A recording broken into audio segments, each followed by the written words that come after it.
This is your home for St. Cloud State hockey, keeping you up to date on the NCHC. One-timer coming, they score!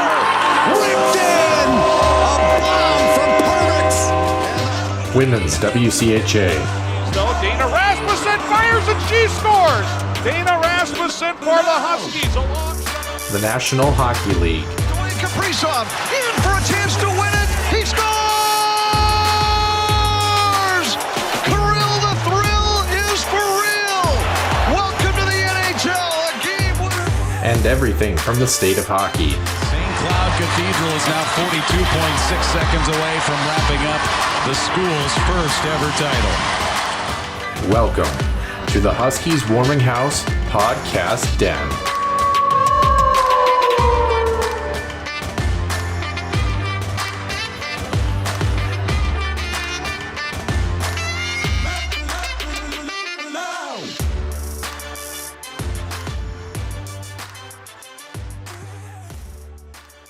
And welcome into episode number 144 here on the Huskies Warming House Podcast. Noah Grant alongside Nick Maxon here for another week of Huskies college hockey, NHL hockey, whatever the world is going to bring us here. And it brought us quite a lot over the holiday season as we pushed into 2023, Nick. Of course, we had a Winter Classic going on. We had a couple of games at Fenway the week after in the college hockey world, a couple of signings, a couple of demotions that we'll get to in the NHL world. College hockey, I like the smirk on your face. I can't wait. NCAA world, things still crazy. This is kind of the last week of silliness as far as non-conference schedule, holiday tournaments, exhibition, whatever. So we're supposed to get back relatively to normal next week. So we'll kind of encapsulate that and get you primed and ready for what's coming up here as we start basically the second half in the college hockey world as far as conference play is concerned for pretty much everybody. Besides that, men's hockey, I had a big weekend, I hear, against an in-state opponent. Maybe. Kind of. Yeah. So Maybe. We'll talk about them. We'll see what happens. The women's team was also in-state, but they did not play an in-state opponent. They had a holiday tournament to cap off the start of their second half of their season. So we'll get that recapped, and then we'll talk about their next opponent, which will be a conference opponent, as they look to chase down another team, the WCHA, that had a very big weekend standings-wise. Very impressive. Also a Minnesota squad in the state as well. And then speaking of Minnesota squads, the Minnesota Wild, we'll briefly touch on them and talk about what they've got going on. And then our extra ice session, the World Juniors brought us pretty much everything you possibly could have asked for except for a USA gold medal, but they had to settle for bronze, and it was wild. The parity was crazy. Nuts. I mean, if you'd never seen a World Junior tournament, this was the one to definitely watch. Future looking bright on the international stage. With that being said, we will start right here with Center Ice View News and Notes in the Huskies Illustrated Weekly Roundup. Center Ice View News and Notes. Center Ice View provides you with the best coverage of St. Cloud State Huskies hockey, from game notes, recaps, photos, and more. Go to centericeview.com.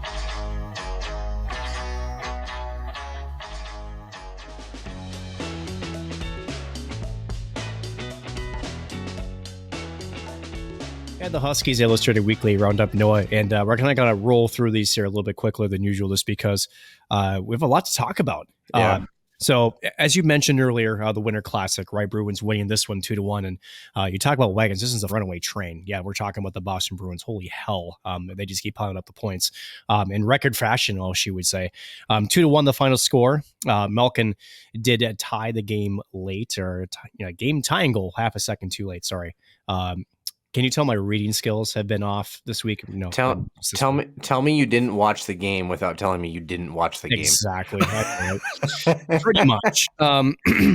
So it was a good one though. I mean, the lighting was good. I heard the ice was not so great because of course it was played mid-afternoon, but yeah, I mean, it was that out yet. I don't know why. Yeah, it was back and forth. I mean, the Pens took a 1-0 lead. The Bruins responded with two straight, the game winner with like 2.5 minutes left, and Malkin, his game-tying goal just squeaks through the goaltender, Olmark, but just crossed the line half a second too late on the one-time opportunity. It was a good game, though. I mean, it was, if you just watch the last 5 minutes, like some of us did, it was pretty good. So right. Speaking of pretty good, so with the 2023 Winter Classic out of the way, the 2024 Winter Classic was then announced. How about this one? Going to T-Mobile Park in Seattle, home of the Mariners. They will host the Vegas Golden Knights. That won't trigger any Minnesota hockey fan, with Seattle getting a Winter Classic, basically year 3 of their existence, but nothing there. 2023 Heritage Classic, again, kind of the similar thing north of the border there, between the Oilers and the Flames, will take place on the 29th this year in 2023 at Commonwealth Stadium. That's home of the Edmonton Elks of the CFL. This will mark the first time between the two Battle of Alberta. Say that 3 times fast. The provincial rivals will play each other outdoors, and the 20th anniversary of the inaugural Heritage Classic, which was played between the Oilers and the Montreal Canadiens in front of 57,000 plus fans at the same exact venue. So a little bit of, shall we say, rounding out the full circle there. Yeah, right? yeah, that'll be in October, in case people missed that. October 29th of this upcoming. It'll be next season, basically. Yeah, so exactly. Speaking of next season, we don't have to wait that far for Austin Matthews. This season became the fastest player in franchise history to score 500 career points with the Maple Leafs. Holy cow. He did it in 45 career games. He beat Matt Sundin by 50 games. He did it in 495, just to kind of name a couple players there. That's just nuts, right? A couple of their names in there. Is it Rick Vavy? Vive, and then Daryl Sittler. He did it in 517 games. So quite the feat again for Austin Matthews. He was looking like his number will be raised to the rafters at Scotiabank Arena and probably be entering the Hockey Hall of Fame when his career is done. Already quick to 500 career points. Speaking of career points, let's talk about some extensions and signings. Dallas Stars. This one, not surprising, but I think that the timing was kind of interesting. They signed Joe Pavelski, the journeyman, to a 1-year, $3.5 million extension. The Rangers also extended Jimmy Vesey on a 2-year deal. And then how about this? St. Cloud State alum Nick Perbix, defenseman, gets a extension for 2 years after his showing this rookie year, 8 points in 29 games played. His average annual value, $1.125 million. A couple of things with Perbix, right? Because his NHL career, I will admit in myself, I didn't think he was going to get a shot this early. A couple of injuries kind of led to his opportunity. He's taken hold of it. Currently ranked second, I should say tied for second among Lightning defensemen for goals and 4th for scoring. He also ranks tied for second among all rookie NHL defensemen for goals and 10th in NHL rookies in scoring by defensemen. So how about that? Yeah, and let's also not forget, I mean, he wasn't an opening day lineup guy necessarily, right? So, right. I mean, that's a big deal for him to jump into the lineup and be productive. And good for him. He was on a 1-year entry-level contract deal and earned 2 more years as a result of that. Will he stay in John Cooper's lineup? We'll have to see. Is it just a hot streak? We'll have to see. But hopefully it's much more than that. We've seen guys do this where I think an example of a guy who was lesser skilled that even did such a thing was Nate Prosser, right? Another Minnesota native.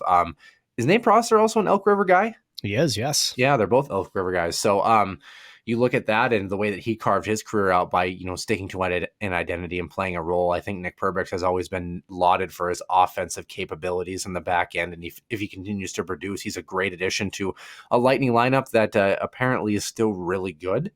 Yeah. So, and not a bad place to play, by the way, having it be 85 and sunny and walking to the rink in your sandals every day. So MLA Arena, been there myself. Right on the Riverwalk is what they call it there in Tampa. A lot of great places around it, and the arena itself actually pretty gorgeous. And that's a very nice area. And it's got some kind of important tournament coming up in a couple of months. How about that? The Frozen Four will be held at the same arena, so that's kind of fun. One thing to note that you didn't mention here, Noah, in the notice was that the men's hockey team actually did a trip to this XL Energy Center and actually watched and took in the game with Nick Perbix in the lineup against Lightning versus the Wild, where Minnesota got the better of the back-to-back Stanley Cup champions from 2020 and 2021. So that was kind of cool to show that support. I know that meant a lot to Nick, I'm sure. So pretty cool story there for a former St. Cloud defenseman getting a good shot in the NHL. A couple more notes here. I know you're salivating at this one, and I'll let you kind of take on the conversation, but I think you might be surprised at my response to this. The Seattle Kraken have, shall we say, finally assigned forward Shane Wright to OHL's Kingston Frontenacs this past Friday. Now, it sounds like he's going to be traded ahead of the Tuesday deadline, likely to the Knights of London, Ontario, and just turning 19 years of age. This has been quite the last 6 months here for Shane Wright, and maybe even longer than that, maybe going back to June in the entry draft, so maybe 8 months or so. So the floor is yours, sir.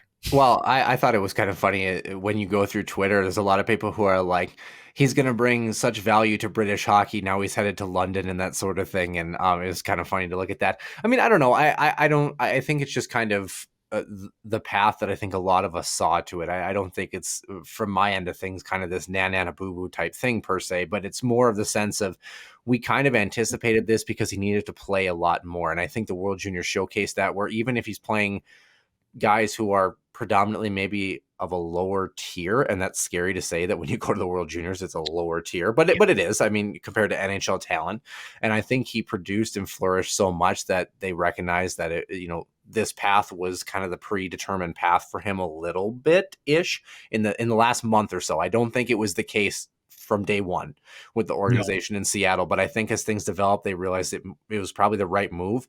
It sounds like London wants to give up quite a bit to get him, including, I believe, Radek Bonk's kid. Yeah. So, which is hands down one of my favorite NHL names of all time. Like, of course, the meme, the Bonk meme. A lot of people go to London, Bonk. So it's pretty good. But nonetheless, I think it will be good for him. Now, the question is, I believe they can recall him still. So I think so too. Yeah. So I wouldn't be shocked if we see him in Seattle as we push closer to the playoffs, if he continues to produce as what we expect him to. But I think this will be a good little stint for him to just continue to gain some confidence and gain some benefit. How long will he be there? I have no idea, but I think that an OHL return was always kind of in the cards for him, just simply because of the fact that he could only have one AHL stint and he burned it. So it's been an interesting ride, right? Noah, when we talked about this, what was it, September, October? No, more like October, November. Half the year. Yeah, right. And basically what my argument was, there was some talk about maybe his maturity and maybe that's why he wasn't getting the minutes. I have argued, and I still kind of think that, he's certainly in a league above where he's at. We showed that when he had his 2-week stint down there with Coachella Valley, but he was actually very productive down there. I don't know. The whole thing, I think we can both agree, the whole thing has been very just weirdly managed by Seattle's organization, to say the least. And I don't disagree. That's always been in the cards, but my argument has been is, what really is the benefit? Yes, confidence is there, but is it really helping to maybe his skill development or maybe the IQ, the speed there? Maybe it does, maybe it doesn't. Yeah. I see it more as a gimmick trick. And what the reason why I say that to Seattle standpoint is they sort of have been kind of dragging the anchor with him most of this season. And I'm not saying that this move is a continuation of that. It may become that, but it's like after a certain point, you're not going to have these options with Shane Wright besides the American Hockey League in Seattle, right? At some point, you have to sort of make a stand with where this player is at. Is he going to be an NHL player?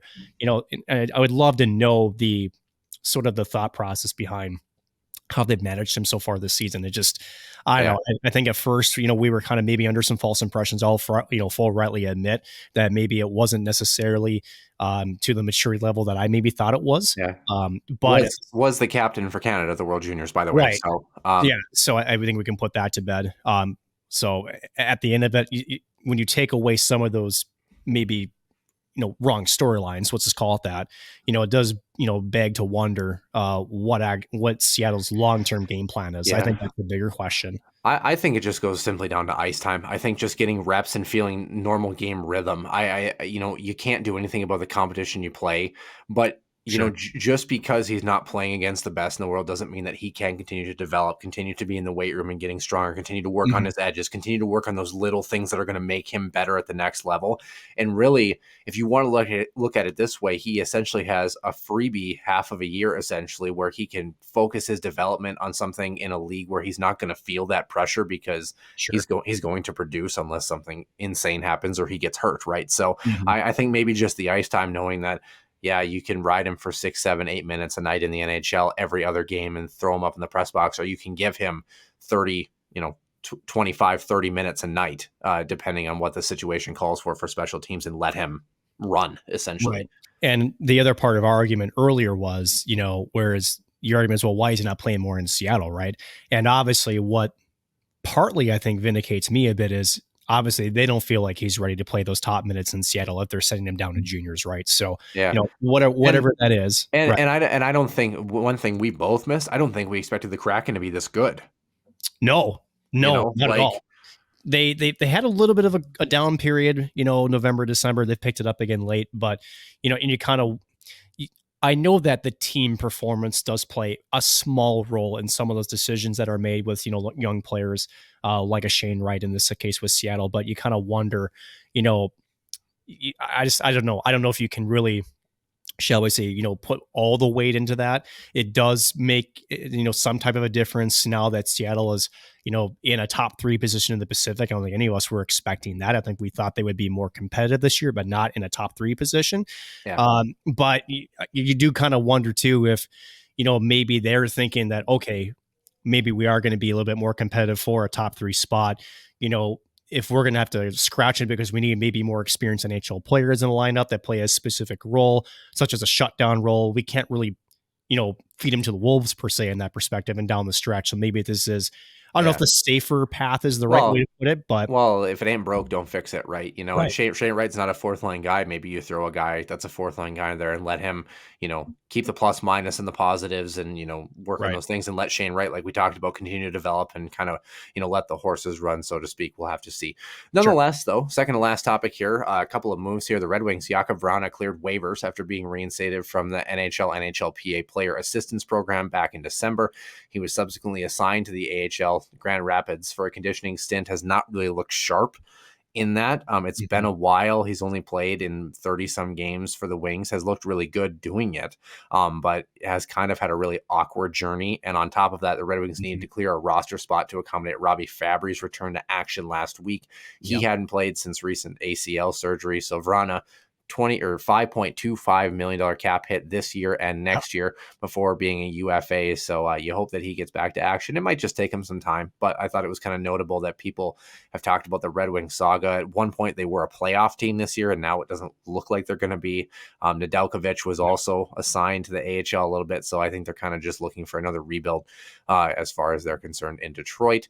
And then injury-wise, couple of guys here, a couple of long-term ones here. Montreal defenseman Caden Goulet will miss 8 weeks with a lower body injury. Brendan Gallagher will miss at least 2. So the Canadians not getting help there. Bruins, right after the Winter Classic, Jake DeBrusk missing at least a month with a hand injury and a broken fibula. He was actually hit with friendly fire in that game that Nick missed. In the shot, took a shot to the leg and actually still scored on the play. So good to see him do that at least. So he scored on a broken leg. That's impressive. Holy shit. Yeah. Why does this scream Greg Campbell 2.0? And on the other side, the Minnesota Wild missed their opportunity. The Blues will miss both Ryan O'Reilly, Vladimir Tarasenko, multiple weeks, a broken foot and 6 weeks for O'Reilly, and a hand injury that will keep Vladimir Tarasenko out for at least a month.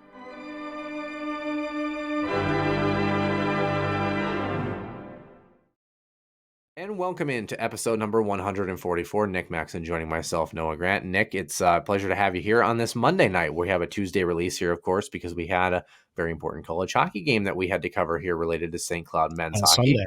Yeah, it was. It was probably one of the best hockey games we've seen in quite some time. I mean, it was back and forth, everything you could have asked for, and we'll get to that, obviously. But we do have to round up other portions of the NCAAs. As far as scheduling is concerned, I'm thinking we'll probably still have a Sunday release next week, but it might be a little bit later because Nick has some traveling things with North Iowa. Of course, they're coming back from Bismarck. So, and then Aberdeen is in Minot on my side of things. So we might be just a little bit later in the day.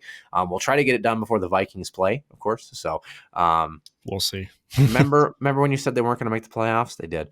Well, okay, so you can get a participation medal, cool, but you're still going to win a game. Well, tell that to the Green Bay Packers. Oh boy. I mean, what are you going to do? Shove a trainer? Anyway, with that being said, well, let's head on over to the Big Ten here, recapping some scores. Michigan playing against Ohio State. For whatever reason, I only have the single scores for this one, so I might as well do some scrambling and pull this up real quick. Ohio State won this first game 3-1, and this is important for a variety of reasons, but I think we thought this Spartans team was kind of going to maybe run away with one of those top the second or third spot in the Big Ten. And suddenly it seems like, Ohio State's making a bid. Wisconsin's had a real resurgence. We'll talk about them. They beat Notre Dame 2-0 on their first opening night. And then we go back to, see if I can find your Big Ten. Ohio State won 6-0 the next night. So the Spartans not having a great showing for them. No. Yeah, Ohio State, a good little vindication for them. And Notre Dame did beat Wisconsin 6-4 in the second night. So a split for the Notre Dame series, but the Michigan State weekend did not go well for the Spartans. The Spartans kind of have had a rough ride in the past 2 weeks, 3 weeks, whatever it's been. So, that was kind of tough. The U.S. under-8 teams also played Michigan on Friday. I wasn't able to find a score, but granted, I didn't look that hard. So, Nick, if you feel like you want to try to find that one, you Which can. one? The U.S. under-8 teams played Michigan on Friday. I didn't get a score. You find it, but here, which is funny because they never really report anything, and I don't know why they never report the U.S. under-18 scores because they're still playing a college opponent. Usually, I look on Twitter is usually where I end up finding it, but I didn't find a whole lot. But I didn't look that hard. Of course, the U.S. under-18 teams had North Dakota and Minnesota the previous week and played them both to 1-goal contest. So kind of curious. This Wolverines team is hanging around in the pairwise a little bit. Somehow. So, yeah, we'll have to see if we can rustle up something on that. Of course, I tried to type in Twitter, and I did not get to Twitter, unfortunately. I got to... I'm pulling up Michigan hockey right now on their official website. They will have it for sure. Yeah. Usually I look on Twitter because they usually have some sort of media. They moved up to number 6, by the way, in the USCHO poll. Yeah, which is very interesting. I have photos from it. 7-6 was the final score that Michigan won this game. So wow, okay. Whatever. So it was defensive first game. Yeah, apparently so. I guess the U.S. under-18 team decided they wanted to do a Sweden 2.0. With that being said, CCHA 2.0, Lake Superior State at Bowling Green 5-2 and 5-3. Mankato at Northern Michigan, and it was the Mavs 5-2 and 5-3. So, yeah, so a couple of sweeps for those respective clubs there. Northern Michigan really probably could have used a split there. They have not looked great in the past couple of weeks too. So that's kind of tough.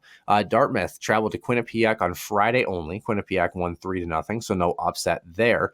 Quinnipiac then hosted Harvard on Saturday, and they won 4-1, so that was kind of a top 20-ish matchup. Harvard beat Princeton 4-3 in overtime on Friday, and then Princeton played Dartmouth on the other side of that and won 4-2 against Dartmouth. So no upsets to speak of. Clarkson did travel to Holy Cross on Saturday only and played them to a 1-1 tie. So that something of note, I thought. Didn't have all those scores to begin with to recap, but they kind of popped up and became more interesting as the week went along. Hockey East, New Hampshire traveled to Providence, and UNH beat Providence 2-0. That's a big L for Providence. Providence tied Army the next night 3-3 in overtime on Sunday. Oof. And then UNH beat Sacred Heart 4-1, which is a big deal for Sacred Heart because they're one of the teams atop Atlantic hockey. So the Wildcats kind of creating some havoc there, a la early 2000s, apparently. Non-conference schedule-wise, Merrimack traveled to Yale in a non-conference game and went to a 3-3 overtime tie. Yale has been doing 56th in the pairwise. That's not a good tie. Yeah. UMass Lowell beat AIC 4-2 on Saturday. So good for UMass Lowell to bounce back. St. Lawrence traveled to Niagara. Of course, a couple of common opponents for NCHC teams. This was a Thursday-Saturday matchup postponed from November 19th. Niagara won 4-3 in the first night, and St. Lawrence won 4-3 in overtime in night number 2. So no real clarity there. And then Nick, Merrimack hosted Brown on Saturday, and they lost 6-2.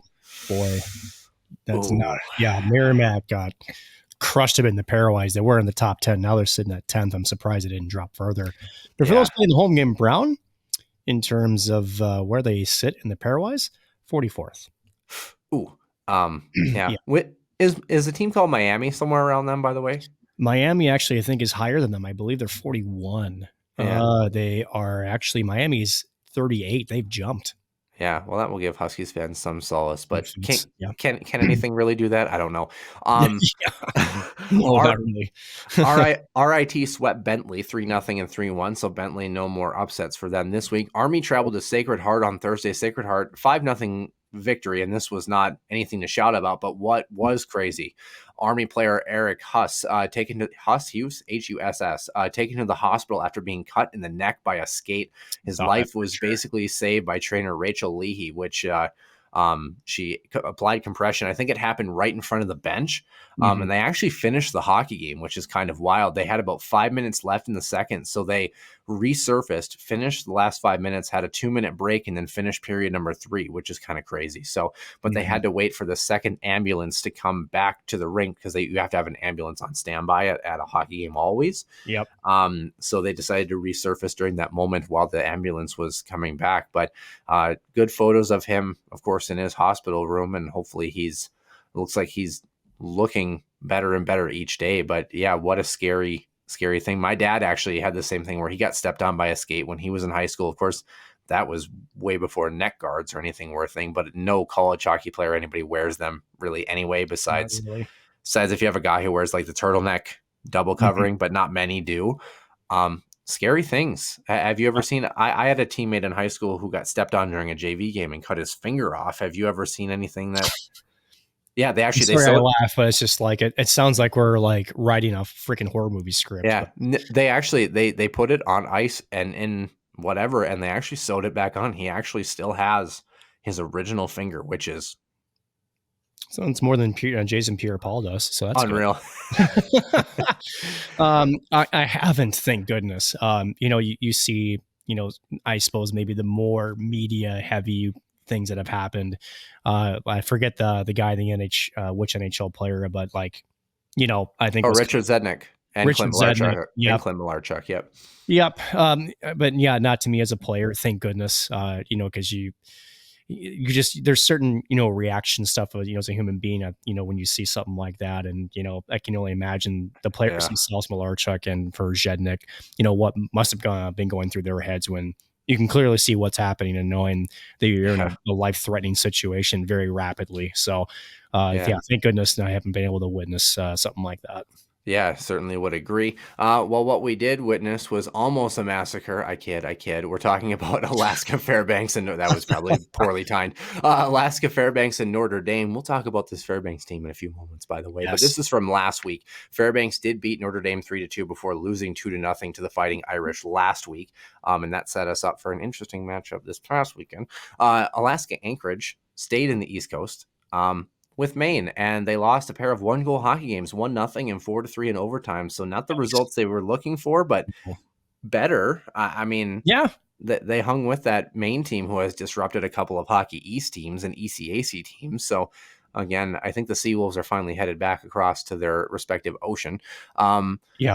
But with that being said, a couple of holiday special event type things. We did have the Desert Hockey Classic at Mullet Arena. BU beat Air Force 5-1, and Michigan Tech beat Arizona State 4-2. So Tech had BU. Tech won 3-2 in night number 2, and Arizona State blanked Air Force 2-0 in that one. And then the Frozen Fenway, Saturday, January 7th, of course, this essentially coming a week after the Winter Classic. So the college teams got to play too.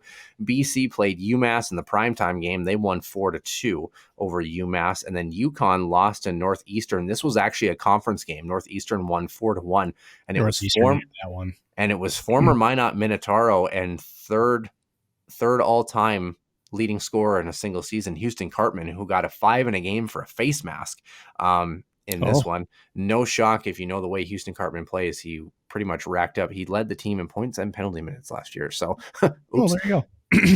What's on tap here? Big Ten, Ohio State travels to Michigan. Penn State travels to Michigan State. Minnesota will head over to Notre Dame to Compton Family Ice Arena. And the U.S. under-18s are not done. They will travel on Friday to Wisconsin. We'll do better about getting that score for you. They may win that one, so we'll see. Yeah, we'll have to see. Wisconsin has had quite a little bit of a resurgence, though, in the past couple of weeks. So, in fact, you're the pairwise guy. We'll get to more of it. But do you still have the pairwise up? Do you know where our Badgers are? So Wisconsin, somehow 31.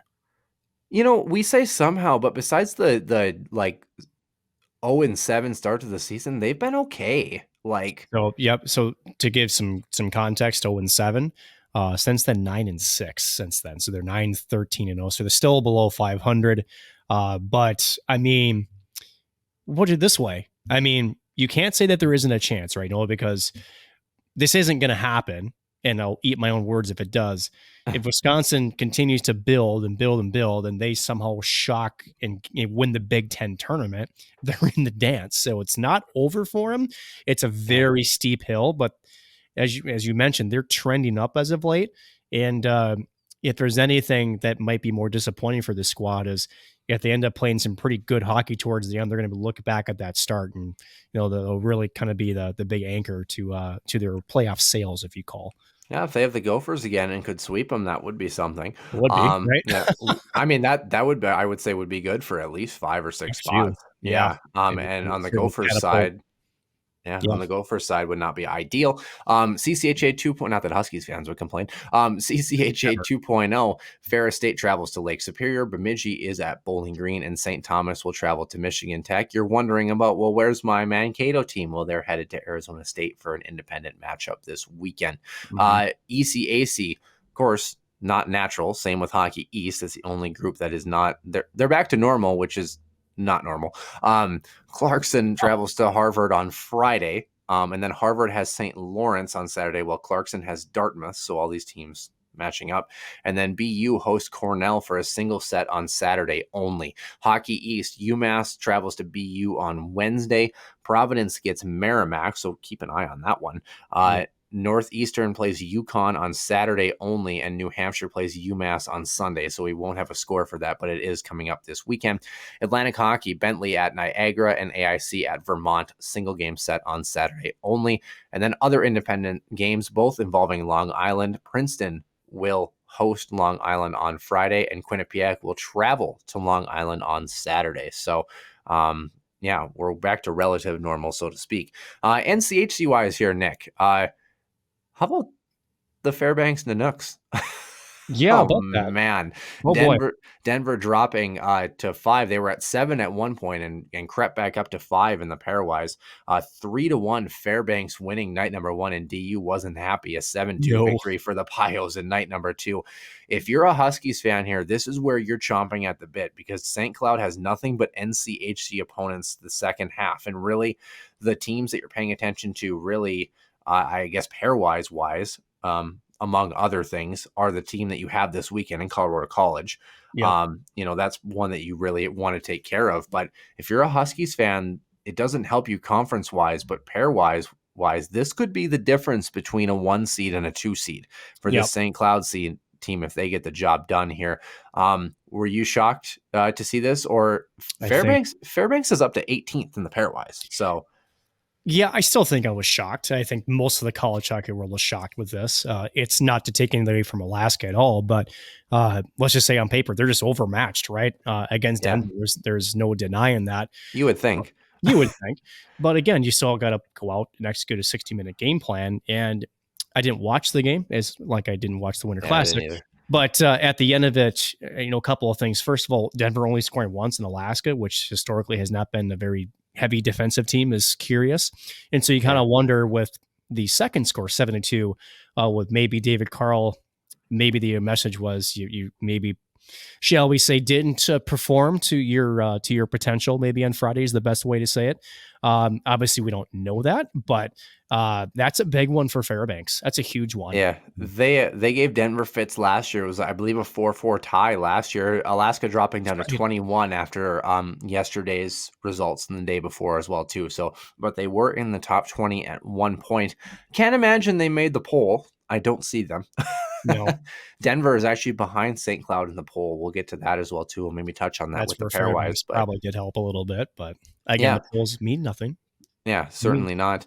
But nonetheless here, Bemidji State traveled to Duluth. It was a 1-1 overtime finish in night number 1, and then Duluth won 5-2 in night number 2. So Huskies fans, slightly helpful, but not really. But this Bulldogs team, yeah.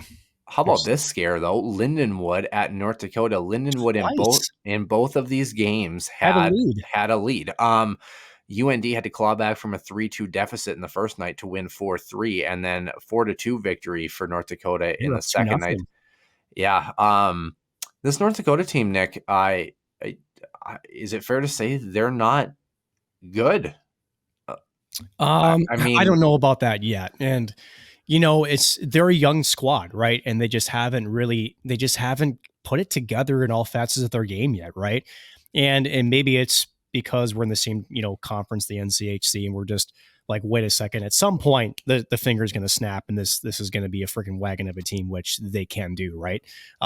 It's very rare that a Brad Barry's coach squad goes through this type of up and down throughout the course of an entire season, right? There's a lot of talent there, right? And again, they're still very young. I still feel like goaltending and defense as a whole, I think that the loss of Jake Sanderson has really been a big shock to that blue core. And again, a lot of the replacements are young freshmen or transfers that they just haven't gelled yet. So for North Dakota, here's the good news if you're an UND fan, not that they listen to this podcast, but you never know. They're somehow in the top 16. They're tied for 14th. Somehow, even after they were in the mid to upper 20s not that long ago. Yeah, strength of schedule maybe, but strength of schedule. Now, granted, when you play NCHC opponents, there's some room there, as we know. The NCHC is a very weird conference throughout the first half here. So there's a chance to either cement yourself to an at-large bid, or if you can't steal a game here or there from Denver, St. Cloud, can we put Colorado College there? Because, they're in third in the NCHC, right? Yeah. OT finish against Quinnipiac and then a win in overtime against Minnesota really helps North Dakota. Yes, looking back, they also beat Omaha, who's 25, so they have that comparison there. They did lose to Arizona State in a single game matchup. Yeah. Other than that, they also lost to Miami, though, so I don't know why they're just not a consistent hockey squad, right? No. And again, there's still plenty of hockey to play. So for UND, they're not out of the woods by any means. Yeah, it's good to be in the top 16, but when you're right on the bubble, they're on the inside looking out. Yeah, but you're not at all safe, and you've got a gauntlet of a conference schedule yet to finish out that can put you in or outside of that bubble pretty quick. So they've got a long road ahead, just like our Huskies do per se. They're in a great spot, but let's just say that I think that their position is a little bit more comfortable just based on what we've seen them play. Been more consistent, been more, shall we say, decisive in their victories as well. Certainly would agree. Well, the last matchup we had for NCHC teams, Minnesota, a home and home against St. Cloud State Saturday. Sunday, the Huskies a 3-0 victory in the first night. The Gophers winning 2-1 in overtime in the second night. So let's recap those games, and then we'll talk about the weekend as a whole and everything that went into this. This was two must-watch hockey games, especially the game on Sunday was about, when we talked about Olympic sheets were literally made for games like this and teams like this. And say what you want about the NHL sheets and the NHL game, which is fine. I get the closeness, the competitiveness, you have to get through physical battles, you have to win foot races, but I've always been a proponent of an Olympic sheet when it comes to hockey like this, because it is so wide open, and this is exactly what it's made for, is speed and skill. You have to be positionally sound. You have to, you look at some of the power play opportunities. You're largely in trouble if you're hemmed in your own zone. It's survival mode for sure. So, but let's start with Saturday's contest. Of course, this one at the Herb Brooks National Hockey Center. Huskies winning 3-0 essentially was a 1-0 game besides two goals at the end. Aiden Spellacy, the fourth line, his third of the season. Ryan Rosborough and Joey Molinar, three guys who really, I thought, earned the trust of Brett Larson this weekend. Ryan Rosborough especially was mighty impressive this weekend. This was, I don't know if this was his coming out party, but he used every bit of his 6'3" frame, and he was dominant. Absolutely dominant against one of the best teams in college hockey. And when we talked to Brett Larson, towards the end of last year, we asked him about Ryan Roseborough, about getting a shot late last year. And he said, he just isn't quite there yet. But when he does, because he's a natural centerman, right? Yep. So that size, apparently he's decent in the draws, still trying to develop that skill set. But he said he's kind of like this big jitterbug. He can play physical, can be very good defensive presence. And we talked about how the fourth line last year, right, just wasn't. In fact, I think it's okay to say this. It was the lack of a fourth line presence that effectively didn't help them carry through past the first round NCAA tournament bid, right? This year it feels different. I think with Roseboro, with his size, he's positionally very, very good as we watched this weekend. Not the most fleet of foot as we saw, but then again, at the end of the day, I thought that for the role that he's been put in, he's played exceptionally well in terms of shut down some of the big guns that were coming at him. He did really, really good. Would agree. Kyler Kupka, an empty netter with less than a minute to play, his 6th of the year. And then Grant Cruikshank telling his 13th of the season from Josh Lidke with 31 seconds left in that one. Josh Lidke actually got stuck, not really by his own accord, but was flat-footed in the Sunday contest. And it was Pitlick for Minnesota that essentially was off to the races, and everyone talked about Pitlick's speed, but Lidke almost caught him. He did. Yes. The way that he was able to turn his hips, I was mighty impressed with that one. So something to keep an eye there. But you mentioned the faceoff dot. Huskies 23 for 49 in the first night, 46.9%. Shots 23-22 in favor of the Gophers. Very tight on both sides of the puck. Essentially a 1-0 hockey game, if you want to two put empty it. numbers, so Yeah. So although the last one not listed as one. With that being said, Jackson Castor 23 for 23. Perfect. And this is interesting. We'll touch on this, as we look at the next game of the weekend too. Justin Close had a 905, stopping 19 of 21. But as I went through this weekend, Nick, and Jackson Castor got back-to-back starts, which he should have. He should have. He earned it. I kept going back to Quinnipiac last year and thinking about how much doubt was placed on this kid and how much Huskies fans were like, I don't think he's going to be back in a Husky sweater. He's not going to be the guy. Dominic Bassey's going to come in and whatever. The journey for this kid, who was once a top 10 goaltending prospect in the NHL draft, had some eligibility issues, came back, has basically had a redshirt a season and play on the club team. I mean, he has done everything and then some to get to where he is now, and to see him thrive in his senior year has just been exceptional. I mean, you looked at him in that Gopher game that we're going to recap here on Sunday. He looked like a guy who had been there, done that, veteran, poised, calm, collected. I mean, not even remotely the same guy that we saw in the Quinnipiac game, and really by no fault of his own. But I mean, he was not rattled. He was dialed in. He was everything you would want from a netminder. And think about this. He's not even the defined starter for this team. How crazy is that? And a lot of conversations been made about, will Brett Larson go back to a rotation next weekend? We talked in the preseason, Noah, about how we saw, again, with the departure of David Rennick, that there was a question. I didn't think it was a fair question, not because the results of the game against Quinnipiac, right? But more so with David Rennick's departure, there was an open door. My gosh. Wow. An open door. Wow, Nick. Jeez. It's been a day. For the goaltending position, right? And we sort of figured, at least I predicted it would be a rotation, but then maybe when you get to the second half, if a goaltender starts to emerge or earn the trust, he might get those back-to-back weekends. Again, Jackson Castor getting the first back-to-back of the entire season. And really, I mean, again, a shutout against the Gophers. They hadn't been shut out in how long? A while? Like 2017? A while. And then beyond that, looked very, very good on Sunday. I know we'll get more into detail here in just a minute. But, at the end of it, I think he's earned the net from here on forward. And I think maybe, was this the test from Brett Larson to give him that? Ooh. Or does, and I think this is the $1 million question right now, or maybe it's the second round question, however you phrase it. Does the ghosts of last year against Quinnipiac, does he maybe still want to keep a rotation with Dominic Bassey, who's still a very, very good and capable goaltender? Or does Jackson Castor get the keys? I think this is an interesting point in the season. What do you think? Yeah, I don't think we're at that point where we can select a starter yet, specifically because, and I want to make sure before I speak too soon, I believe, yes, that Dominic Bassey's numbers are better than Jackson Castor to this point. I mean, I was about to mention, statistically, Castor has not been the better goaltender, and that's speaking to the strength of how good Huskies goaltending is. For those who are curious, by the way, Bassey's played in 9, Castor's played in 11. They were essentially tied entering the holiday break. Bassie's 7-2, Castor 8-3. Bassie's allowed 16, Castor's allowed 21. A 179 for Bassie and a 190 for Jackson good. Castor. My gosh. A 927 for Castor and a 930 for Dominic Bassie. Yeah, 2 shutouts for Bassie, 1 for Castor.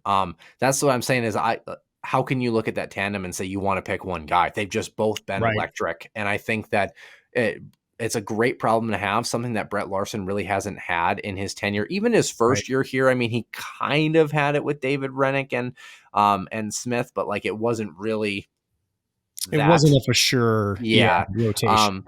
So I think you got to roll them both. I don't think anybody's earned that spot. And that's not to say, I mean, both of these guys on any NCHC team, if they were alone, would hands down be the starter in their respective clubs. Right. That's how good this goaltending core has been for St. Cloud. And that's where it's like, holy smokes, the Huskies have a great, great problem on their hands. So I think that I don't think you can go with one guy yet. But Castor certainly made the case to say, you know, we all thought Bassie too. And people had talked about it, you know, a month ago where Bassie's numbers were maybe slightly better than they are now compared to Castor.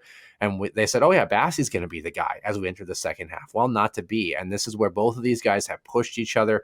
They've challenged each other. And I think Castor too, you know, being a senior, maybe you give him a look at the first tournament game if they're both neck and neck just because of age, but we'll have to see. Speaking of that, though, no team, of course, scoring on Saturday on the power play. 0-3 for Minnesota, 0-4 for the Huskies. On Sunday, 2-1 overtime finish. The Gophers winning this one. Matty Nyes, his 12th of the season from Cooley, and Jimmy Snuggerud. Hey, those World Junior names keep popping up. Yeah, St. Cloud responded in the same period. This is period number 3. About 5 minutes, I believe 5 minutes and 1 second later, Chase Brand, his second of the season from Brendan Bushy and Dylan Anhorn. Huskies had 6 odd man rushes in the third period. Yeah. And then Minnesota in overtime, 18 seconds left. Logan Cooley's 11th of the year from Brock Faber, who of course made a really nice play. Minnesota was 1 for 3 on the power play. Their opening goal here was, and then 0 for 3 was St. Cloud on the man advantage as well. Shots 30-22 in favor of Minnesota. Face-off percentage was much better for the Huskies, 23 for 41 for a 56.1% clip. Jackson Castor stopping 28 of 30 for a 9.33, and Justin Close 21 of 22 for a 9.55. A real goaltending duel and then some here. You know, and it's interesting because I would say in this one, not in period number 1, but for sure the second period and maybe the first half of period number 3, St. Cloud was outplayed, outchanced. Yes. Minnesota was all over them. They were buzzing from the energy in the building. But then the Huskies figured it out, and maybe the last 8 minutes or so of period number 3 had a really good chance.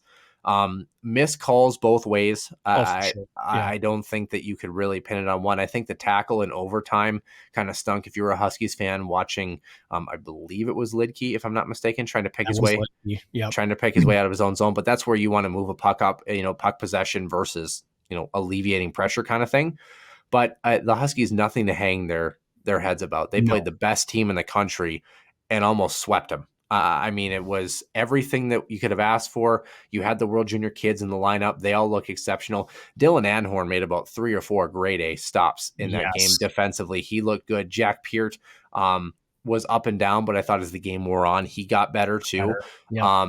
And good to see him go against his World Junior teammates. So I think this hockey game had everything that you could ask for as a college hockey fan. And I think if you're a Huskies fan, hard to come away disappointed from this weekend. I know people want St. Cloud to be number 1 in the pairwise in the polls. Minnesota hasn't had a blemish this season. Bemidji State and Miami for St. Cloud. Quinnipiac, weaker conference, but they haven't faltered yet. Yep. So I think this had everything. The pace was much better on Sunday, and it was a heck of a contest.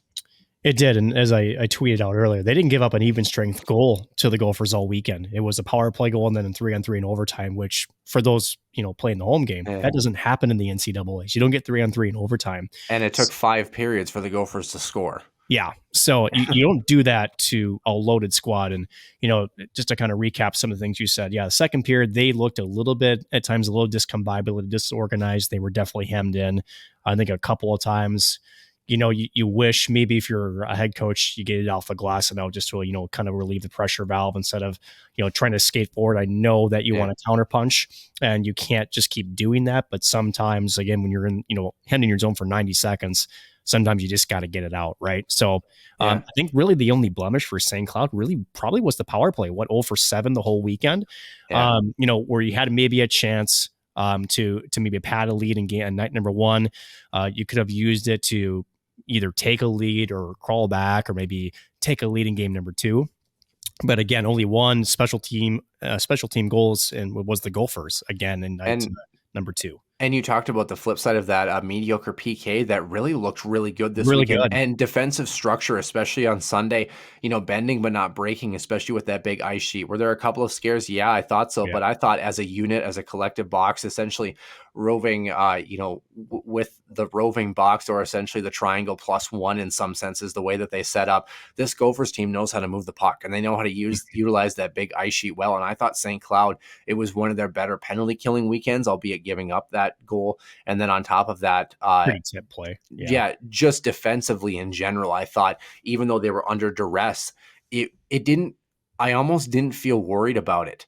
You know what I mean? Like St. Cloud was so sound that yes, Minnesota had a couple of really good looks that maybe they should have potted in period number 2. But St. Cloud, when they were able to reset, it didn't feel like once they were running around that they continued running around. It was like a flurry of chances, close call, reset, the box was back. It wasn't where you saw where once they got out of position, they were struggling for 2.5 minutes. They might have been in their own zone for 2.5 minutes, but it was like they gave up a grade A, but then they were back in the defensive box and they were able to stymie the Storm and not allow another chance through the middle. And that was something that when you come to tournament time and you face a team like Bob Motzko's Gophers, you have to be able to weather a storm like that. And I think one thing I'll add to that, Noah, is, there were times, I think the first half of the second period, they were out of sync, I think is the best way to put it. There was a lot of bending. But again, second half of the second period, I think after the TV timeout, you could tell that something clicked, right? Which is, hey, first of all, you're doing okay, right? Reminds me of the 0-3 Minnesota Wild, which is the structure was good. Again, there wasn't a lot of grade A's. And again, in a bigger ice sheet with the width is so wide, right, Noah, you get a lot where it's called over pursuing the puck, right? Which is opening up lanes in the middle. The St. Cloud Huskies didn't really do that. They kept collapsing the middle. They forced a lot of the chances the outside. If you notice at the end of the second, and especially in the third, they really wanted to take the puck wide, meaning the Gophers, and then they were just almost trying to crash into the net. They didn't have the pretty passing plays into the slot, those high danger areas, because the Huskies weren't giving it to them. So that's where I noticed that maybe some of that strength, especially the speed differential, was on display for the Gophers when they just said, we're just going to have to go to those dirty areas and maybe just try to jam one through. But if you can force a skill team like Minnesota to go to that game plan, you're doing something right defensively. And again, not a single even strength goal allowed by the Huskies for the Gophers. Just in that in itself was quite impressive. Sure, it wasn't pretty all the time, but like I said, they bent, they didn't break, and they have a blueprint now where if these teams meet again sometime in the NCAA tournament, albeit a smaller ice sheet, they know exactly what they have to do and what was successful for them this weekend. Yeah, and I think if you're a defenseman on an Olympic sheet, shoot the puck from anywhere, right? Because of all this time and space that you have. But yeah, let teams hang out on the perimeter. I think we see it in every level on every ice sheet. Even in men's league, you see it where it's like when you start to over pursue, a guy down in the corner along the goal line that's right along the half wall moving up or whatever is not a threat, right? Exactly. But if you start puck watching and you let guys enter through the middle of the ice, then they start to become a threat. So I think St. Cloud did stick to their structure very well. We have one more topic to discuss related to the Minnesota weekend, Nick, but is there any other on-ice thing that you wanted to discuss related to the weekend series? I mean, it was must-watch hockey, and it did not disappoint. I think if there's one other thing for the Huskies is that I feel like they passed up a lot of shot opportunities in Sunday's game. I get it. Again, the Gophers, you got to give them, they're good defensively too, but they had opportunities where, again, 6 odd-man rushes in the third. They had a couple of opportunities, Micah Miller in the third, where I think he had a 3-on-1 out of the corner from a turnover and try to do like a spin move. And I get it. I'm not trying to, fall down on Micah Miller, but he had passing options there where if you can make that goaltender move laterally, I don't know. I just feel like there was... Or just being confident. I think we go back to this all the time, and this is what good goal scorers do. They almost, like, hockey's a team game, right? I Yeah. scored 5 goals, my teammates helped me, blah, blah, blah. Yeah, that's fine. But sometimes you have to be willing to be a little bit selfish. Mhm. Sometimes when you get a puck inside the dots below the top of the circle, you have to say, this is my puck. I'm gripping it and I'm ripping it.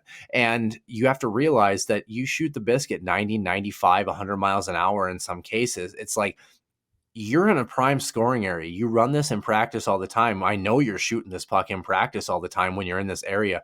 Why does it suddenly change during a game? You don't have to hit a guy backdoor just because, yeah, sure, it may be a tap in, or you don't have to make that play just because it makes you look selfish if it doesn't go in the back of the net. If you're in a scoring area, you're allowed to score. You're allowed to put a Yeah. puck on net. You know what I mean? Like, and I think so many hockey players, they see these tic-tac-toe plays, or they have it ingrained from coaching or whatever, that they need to move the puck. They need to be unselfish with the puck. Man, you're a Division I college hockey player. When you get in a scoring area and you have a shooting lane, pick a corner and take it.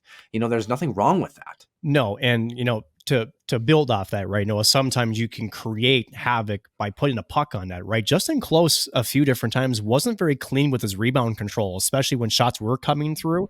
And shall we say, you can what's called the shot pass, right? If you're off to the Yeah. side, get it low pad, you can flick it off right to the slot as a rebound. Sometimes you can be purposeful in your shot selection in your slot. I just can't talk today. No, I just Seriously, man, you're being seriously.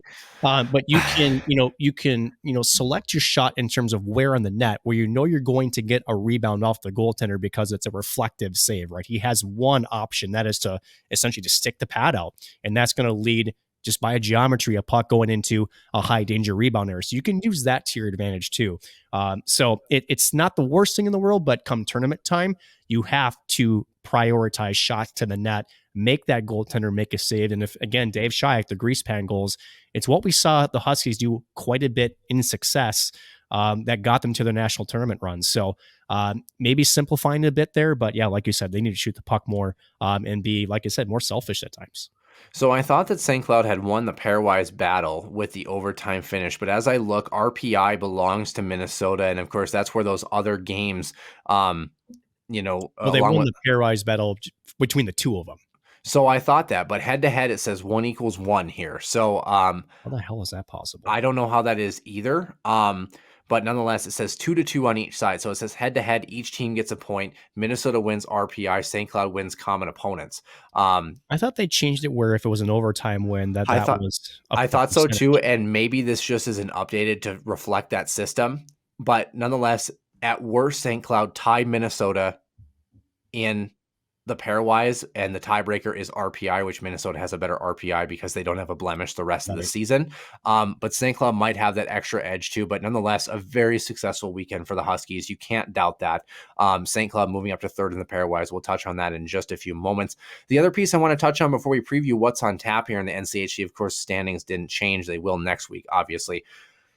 A lot of comments about the broadcast, the Valley Sports broadcast specifically, Nick. And you and I kind of talked about this pre-show and whether we didn't want to touch on this. And I think that, Kelly Panic was on, and to be fair, I think from a your and I perspective, because we've both been in between the benches, she didn't add much. I don't think it's unfair to say that. She didn't add an extra perspective of the game at ice level that really teased a lot of what would be going on down. There was some thoughtfulness, but to me, just felt like maybe more just the inexperience in the broadcasting headset. Because she wasn't bad. She just didn't, like, for me, it just felt like someone taking up space for the purpose of interjecting versus, you know what I mean? Like giving me tangible information like, ooh, I'm down here at ice level and Bob Motzko is livid right now. Something that you wouldn't tease from seeing the normal broadcast view kind of thing. Right. And, I think you and I have been in the shoes too. I can tell you from my time with HP that sometimes it's just the brain is turning and just this isn't following suit, right? Where you can see something and maybe it's an athlete thing where because you're kind of thinking ahead and you just kind of forget maybe your mouth's a bit behind you a little bit, or maybe it's you're trying to compartmentalize so much information in such a short time that whatever you're trying to, shall I say, contribute to the broadcast just doesn't maybe get communicated the best way. That's part of it. I don't think she's a seasoned broadcaster, so I'm trying to give her the benefit of the doubt. Yeah. And again, this was a matchup that had a lot of eyes on it. So you kind of wonder if maybe that was in her own head. I think we've all, even as broadcasters, have been in our own heads, with bigger games. I get it. I'm not going to slam a fellow broadcaster. But at the end of it, I thought the Bally's broadcast was fine. The play-by-play guy, I thought actually did a very, very good job. A lot of people had mentioned they felt like it was a basketball broadcast. I didn't get that feeling. I think, like you said, I mean, you're a play-by-play guy in the null. I work as a color guy in the null, and I think both of us working together in that role. I mean, Ben Clymer on color, for example. Of course, don't forget it's a Bally Sports broadcast. That is the carrier for Gopher hockey. So yes, is it going to be slightly Minnesota based? Sure, but there's a reason why he's there. Yeah, one in there. Yeah, and I thought he was objective. I think he really brings great color analysis to the game. And I thought, for me, from a color analyst perspective, I'm pushing whatever it is now, 140 games or something like that as a color analyst, 150, whatever it is. I think that he was more than fine and more than adequate, and it has always been. And the play-by-play voice, Nick, maybe you can speak to this. I didn't think his references were off base. I thought he followed the play. I thought he encapsulated the energy, and I thought his pacing was really good. And I thought he let the moments breathe that needed to breathe. And I thought he interjected when he needed to. And that's his style, right? And again, with television broadcasts, it's much different than a simulcast or a radio cast.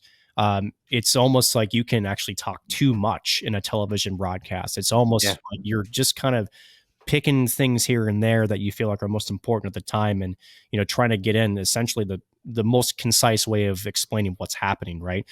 There is an art form to that. Emotions wise, I thought he was fine. There were some good references here and there. I thought he did a good job. Yeah, his pre-pack was really nice too. Like he was very controlled, and like you said, Kelly Panic a little bit, more inexperienced, so that was a piece of it. But then Ben Clymer jumped into the rest of the pre-pack to look very good. And when I mentioned Kelly Panic, and when I say she didn't bring anything to the broadcast, I'm not saying it in the sense that like, oh, I don't like Kelly Panic or she shouldn't get another shot. I mean it in the sense that the role that she was designated in, there's a specific thing that you're looking for when you work ice side. Like I said, you're trying to pull in that extra piece that the fan at home is not going to gather if they know the game of hockey and they're watching the play develop. Like you're trying to pull out the storylines, the things between the benches, the things that the common fan can't see or hear or feel because they're not in the building. And I think that will come with time with her. So I don't mean it in the negative way for her personally. I want to clarify that. I mean it in the sense that for that particular broadcast, the role wasn't flourishing in terms of her trying to tease some of that information out, if that makes sense. And for television folks too, that could also be a producer thing too, right? Because, if you have an idea that you want to bring on two color commentators and you don't necessarily, decipher a different approach or, what type of information you're looking for to, sometimes it can be a producer issue where you have an idea in your head and you want a couple different perspectives, but what is that perspective, right? How do they differ, right? And sometimes if you don't define it well enough, they seem to almost mesh together as to one, right? And so, that's the other part of the equation, right? Is sometimes it is, the person that's in their ear that's not, shall we say, actively reading what's being said and trying to maybe adapt on the fly too, because especially if she's is inexperienced, and again, I don't know her career totally so, but it did kind of feel like to me, just based on what I saw, that maybe just some inexperience was at play. That's where the producer role, almost like you're almost an on-the-spot coach, right? You have to be in that person's ear, simplify it, and make sure it's, you're given a different angle, this and that. So it could have been that as well. Yeah, and her defined role too, right? So when you're in between the benches, there's some crews that they want the third man in to be like interjecting constantly. Pierre McGuire. Yeah, terrible example, but exactly. Pierre McGuire. Same thing, right? Brian Boucher too. Boucher. Ray Ferraro likes to jump in as well. Guys that they're comfortable with their teams. Other groups, sometimes you pull it back into the point where you say, okay, I need a point from you at the 5-minute mark, the 10-minute mark, the 15-minute mark, and those are kind of your times to really pick something up, and we'll kind of relay to you at that point. I don't know what the dynamic was. I thought her mic in general was a little bit soft too, so they needed to turn her up just a tad as well too. But nonetheless, little nitpicky things. Overall, I thought the broadcast was just fine, especially from a Huskies perspective. And realizing that Bally Sports is the Gopher carrier. It's like if a Gopher fan watches Fox 9 and says, oh, why is this St. Cloud State run? Could you imagine? Could you imagine if a Gopher fan watched Fox 9 with Gino and with Rick? I guarantee you that, the shall we say, the bias meter Jim. would be much more towards Jim and Yeah. Jim and Gino than it would be to Yeah. the Bally's broadcast booth. Yeah. I don't know who Rick was. I think you were thinking of Rich for Jim Rich, Jim but Rich. That's what yeah, Rick is there. You just don't know it. Yeah, and you have a producer in your ear the entire time too. People don't get that. So I love people. I love when people were ripping Dave Starman too at the World Juniors when he was not even on site. He was in New Jersey, and I think it's funny. So tough. Yeah, I think it's funny when people are always like, "Oh yeah, he doesn't offer this. He can't whatever this and that." And it's like you can't see it. Yeah, like come do it, come try it. And that's the thing. It's like when again going back to the Kelly Panic thing. I don't claim for myself to be, an amazing broadcaster, but I do have almost 150 games, many of which at the Division I level, a lot in junior hockey. I pretty much run the broadcast for the Minotauros. And I would say that I have enough experience where I can comment on that from experience. And Sure. I'm trying to pull from that objectively, not trying to, bury her for the sense of just speaking as an armchair broadcaster, so to speak. But there's a lot of people that like to do that. And it's like, man, I don't know until you do it. It's the same people who would think that Brock Besser is going to get traded to the Wild. It's the exact same people. But seriously, when we called the games, meaning myself and some others for KVSC in the pod, right? We did it from the basement in Stewart Hall. We were on essentially calling it from a 42-inch monitor, which first of all was in maybe 720i. Was the feed. So it wasn't great. That's not good for those who are curious. Right. And for those who like maybe can a camera crew, imagine that same camera crew and I have to call based on that. There's so much of the game that you use with your peripherals. Now, granted, you and I both play the game, so that's kind of natural to us, right? But I think we often forget that it's a big part of our broadcast too, in terms of looking at, a player coming out from like behind the net on the, just trying to get the puck out. You're looking, yes, at the defenseman. You're also looking at where the forwards are. Are they rushing two up, or are they kind of in a condensed breakout as a unit type thing, right? There's so much that you can see and helps you predict more than anything of what's about to happen. You lose so much of that, and especially behind the play type stuff, right? It's a lot more difficult than what it looks. So like you said, I would challenge anybody, myself and calling 8 to 9 games in the pod again for St. Cloud back in 2020. You had to adjust. Like you just had to adjust. I mean, again, with the feed quality, I was going off of numbers sometimes and the nameplates, and sometimes knowing that it was a radio audience, I wasn't always confident that the name I was calling out was the right name, but you have to almost kind of sell it, right, per se. Yeah. So that way it's like, okay, well, someone probably will catch it. I get that. But if I make it sound convincing enough, then, for those who aren't watching the game or watching the stream and they're hearing this audio feed, they're going to feel like, yep, this is actually what's happening. Yeah, and that happens all the time too, where sometimes you just don't pick up numbers, and we're all getting better. We go back to Kelly's case. I go back to a game I did 10 games ago. I want improvements I have to make. I listened back to I actually listened back to the interview we did with Bob Motzko. I wanted to go back all the way and listen to us and think about us and how we've grown in those sorts of things. So, continued reps and opportunities are vitally important as well. Well, let's talk about reps here that we're going to have in the NCHC here. We'll encapsulate men's hockey. Miami travels to Denver. Western travels to North Dakota. Duluth will be in Omaha, and CC travels to St. Cloud State here. Of course, the Huskies. Very quickly here, Nick, the team right behind them in the standings in the NCHC. What does St. Cloud have to do against these Tigers? Well, I think it's pretty simple right now for St. Cloud State, and that is if you can play the same type of way you did against the Gophers, but maybe, again, get more shots through the goaltender, that's a winning formula. We've talked about Grant Cruikshank and Zach Okabe and some of the offensive numbers that they've had and some others on this team because they're more eye-popping, right? One of the things that actually the Bally's broadcast brought up was just how good and how stingy defensively St. Cloud has been all season. Again, one of the better goals for versus goals against ratios in all of college hockey. And for St. Cloud, or not for St. Cloud, for Colorado College, one of the big blemishes they've had on the season is at times they've kind of gone dry offensively, right? They're very spurty. What was it? On one weekend, I think it was Arizona State, they went and crushed them like 6-0. And then the next night they lost like 4-1 or something like that. It's been very, one game in, one game out for them. So you played a consistent effort against the Gophers. You're going to have to repeat that. And again, Colorado College, they can smell a home playoff for the NCHC in their sights. They know they're going to have to hold on to that. Yeah. And more so, they want to eclipse St. Cloud State. Let's not forget that if you pull the NCHC standings here, Noah, that CC is not that far away from St. Cloud State. In 3 fact, points. they're 3 points, right? Yeah. So if you split, you're still 3 points. If you're a CC and sweep, you're now into second place. And if Denver doesn't play a conference, you're tied for first place. Yeah. So, those wins would have to be in regulation. The weekend you were talking about, by the way, was Air Force, where they won Air 8-0 and then lost 6-3. So, that's what I was thinking. yeah, kind of a weird weekend for them. But yeah, it should be an interesting one. The Tigers have given this Huskies teams fits in St. Cloud before too. So keep an eye on that one. Pairwise standings here and poll standings. Of course, St. Cloud in third in the most recent poll, 2 first place votes for them. Fourth place, Denver got 3 first place votes. Minnesota in second with 5, and Quinnipiac has 40. Okay. Sure. Yeah, I mean, they're 17-1-3. Quinnipiac has done. Say what you want. Like I said, they haven't had a blemish yet. And again, until they play opponents from, shall we say, west of New York, Buffalo, they're going to probably stay in the number 2 spot all the way probably through the selection time. That's the way it's going to be. Pairwise, Minnesota, Quinnipiac, St. Cloud, Penn State, and Denver round out your top 5.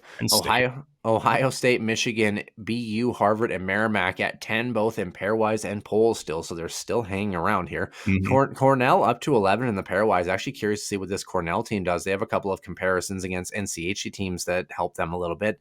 Western Michigan at 12, Tech of Michigan at 13, Michigan State at 14, along with North Dakota at 15, Notre Dame at 16. Then UConn, Mankato, who has jumped recently. Providence, BC round out your top 20. Fairbanks right behind them. Other Minnesota schools, Bemidji is tied for 22. Omaha for NCHC is at 25.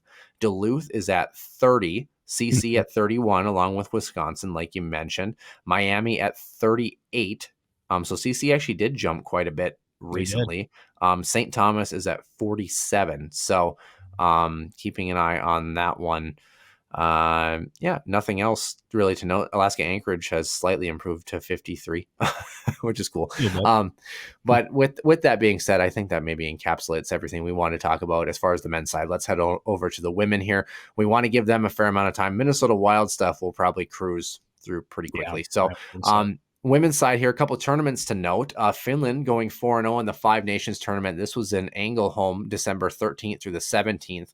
Of course, this is kind of essentially a season that they do. So the first one was in, I'm going to butcher all these names, I'm sure, Vierumäki, Finland. The Finns also went 4-0. This was on November 8th through the 12th. Sweden, Czechia, Switzerland, and Germany finishing in that order. So essentially it's 3 tournaments in a row, and they see who wins them all. The Finns have won them both.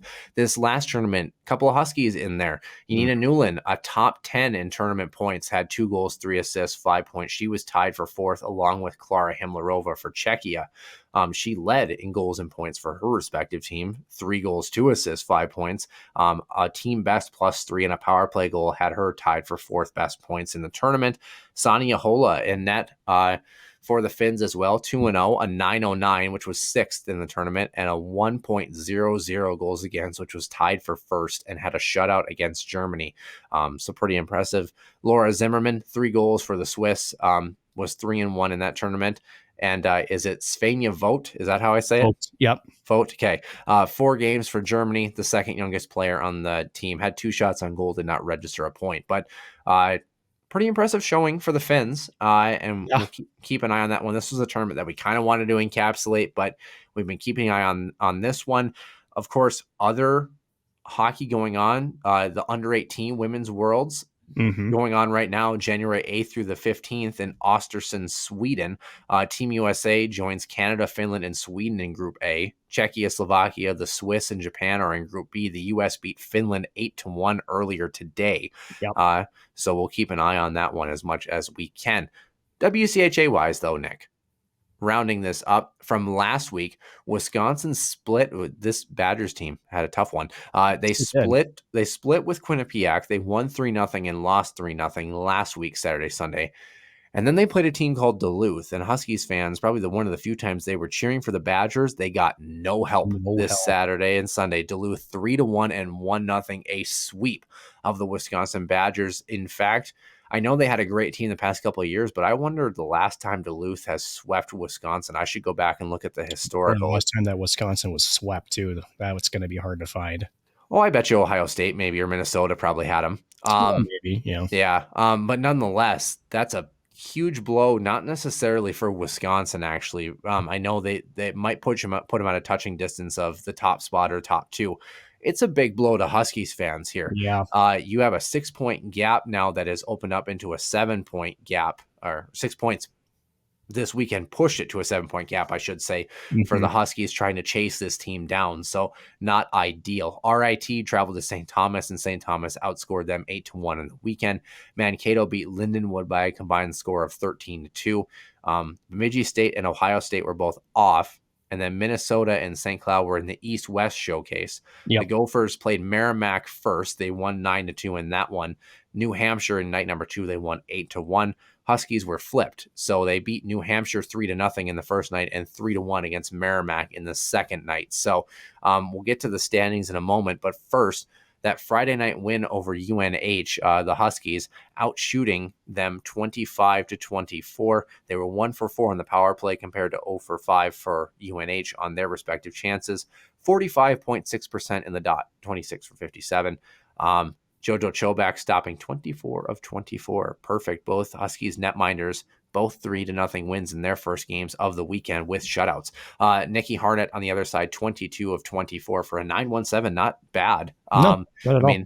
Empty netter for Allie Cornelius. Her second goal of the game from Courtney Hall and Tatum Geyer sealed it in period number 3. 1 goal in each period for the Huskies, essentially. Cornelius in the second from Courtney Hall as well. Courtney Hall, a natural playmaker for her, also assisting on the opening goal from Klara Himlerova on the power play, her 13th of the season. So good showing for the women in the first night. And then the second night, they beat Merrimack 3 goals again for them, giving up 1. Klara Himlerova opening the scoring again, once again on the power play, her 14th from Bailey Burton and Grace Wolf. Addie Scribner, her 3rd of the season from Mackenzie Bourgeray, and Himlerova again on the power play, her 2nd goal of the game from Emma Gentry and Nina Newland. Those all coming in the second period, and Merrimack tallied their own with 3 minutes to play in that one. So in net was Sani Ahola, who stopped 17 of 18 for a 9.44. Emma Gorski stopped 29 of 32 for a 9.06 on the other side. Huskies were 36 for 63 with a 57.1% clip in the faceoff circle. 2 for 7 on the power play. A lot of opportunities in this one. And 1 for 4 was Merrimack on their respective opportunities, as Merrimack was outshot 32-18 in the game. Nick, women did what they had to do. It was non-conference, but confidence builder moving into the following weekend. Yeah, it's a confidence builder. And again, it's a holiday tournament.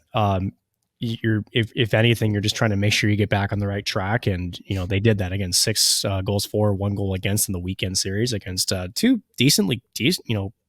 good schools. But like you said, that hill to climb to get to maybe a home ice position just got a lot steeper just because Shelley Duluth had a really good season against Wisconsin. But they're still in a good spot. Yeah, kind of, right? But again, this weekend coming up, they're going to be huge, taking on Minnesota State and Mankato. Yeah, huge is an understatement. Hey, guess who's behind them in the standings, Nick? Minnesota State. Yeah, by 3 points. St. Cloud at 19, Minnesota State at 16, Duluth jumping from 21 to 27 points. Yep.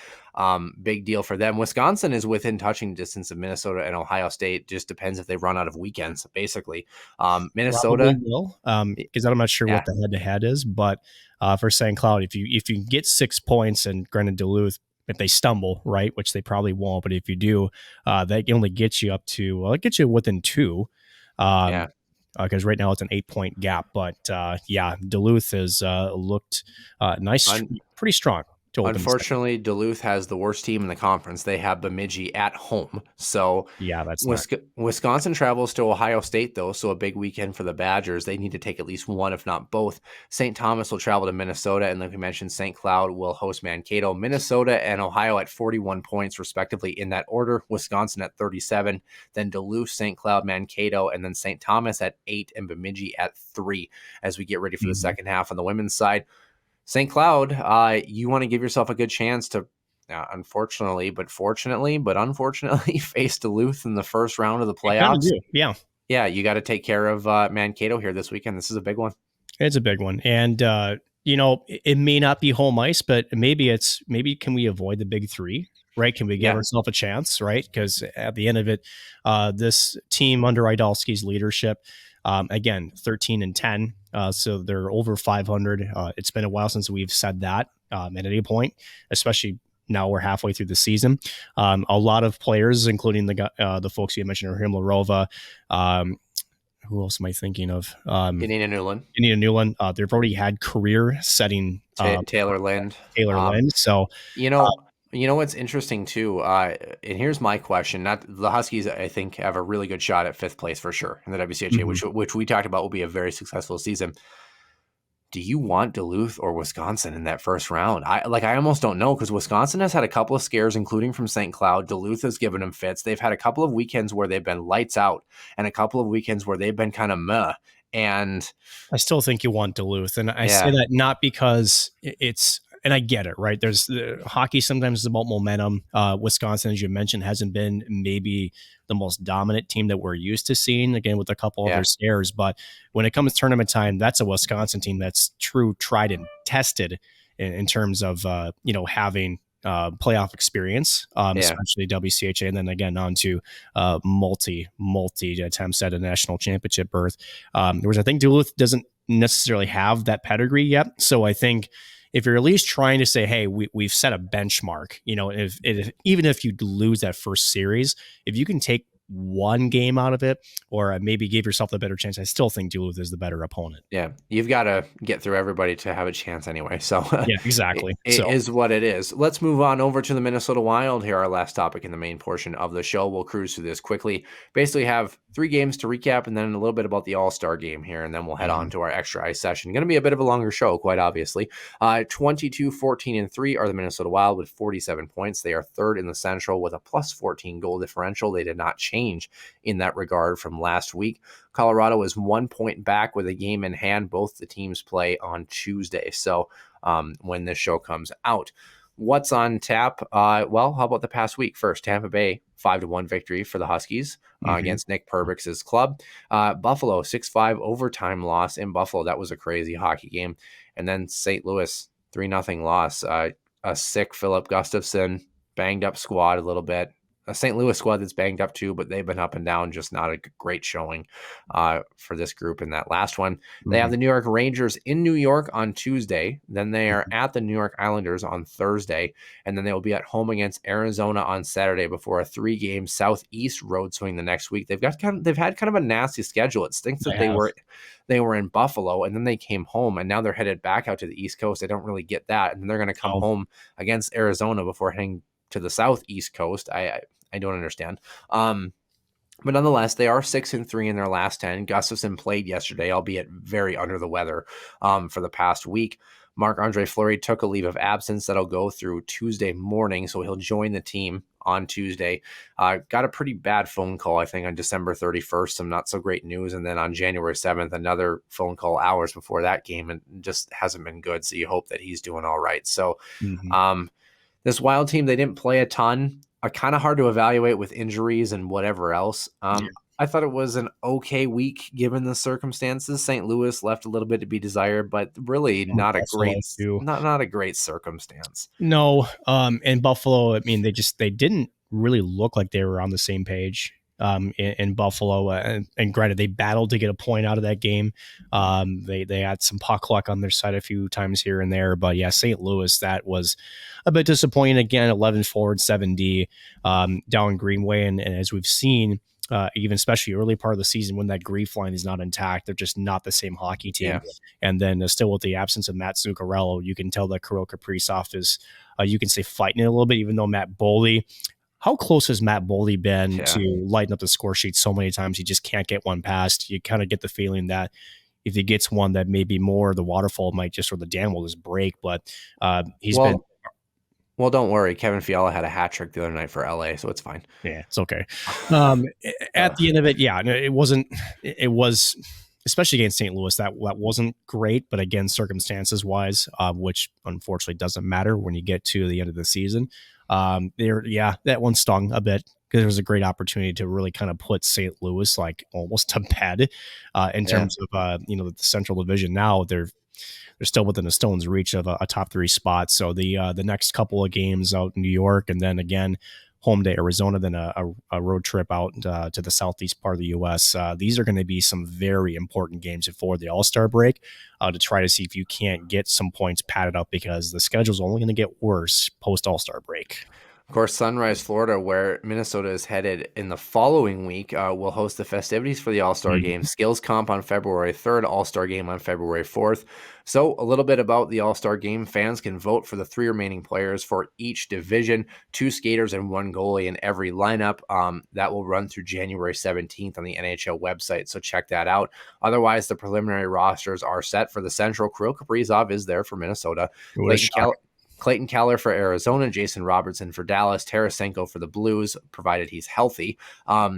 Seth Jones for Chicago, Cale Makar for the Avs, Josh Morrissey for the Jets, and UC Saros for Nashville. It's basically been one player from every team, and then you fill out the rest, which I don't know if it should be that way, shouldn't be that way. I always feel like it should be the best players, but whatever. Yeah. Staying out west, Matty Beniers for Seattle. That's a big one. Good chance for him. I thought it was going to be Shane Wright. Kevin Fiala for LA. That's a kick in the teeth. Although he did look good in the best reverse retro jersey set of all the reverse retros this year. And I know Minnesota's are good, but those LA Kings ones are fantastic. Nice, yeah. Nazem Kadri for Calgary. Yay, Colorado fans. Connor McDavid, apparently for Edmonton. Don't know how he made it. Yeah, what a snub. Yeah. Well, hopefully Leon Draisaitl makes it, but we'll have to see. Elias Pettersson for Vancouver has had an okay bounce back year. I thought it was a tough situation in Vancouver. I thought it was going to be JT Miller, but turns out they want the back of the nets intact. Troy Terry for Anaheim, who's had a terrible season. Anaheim, not Troy Terry. Erik Karlsson for San Jose. Good bounce back year for him. Holy cow, as he looked Ottawa Senators vintage Erik Karlsson this year, man, he looks good. Yeah, and Logan Thompson for the Vegas Golden Knights. What a great chance for him. He had...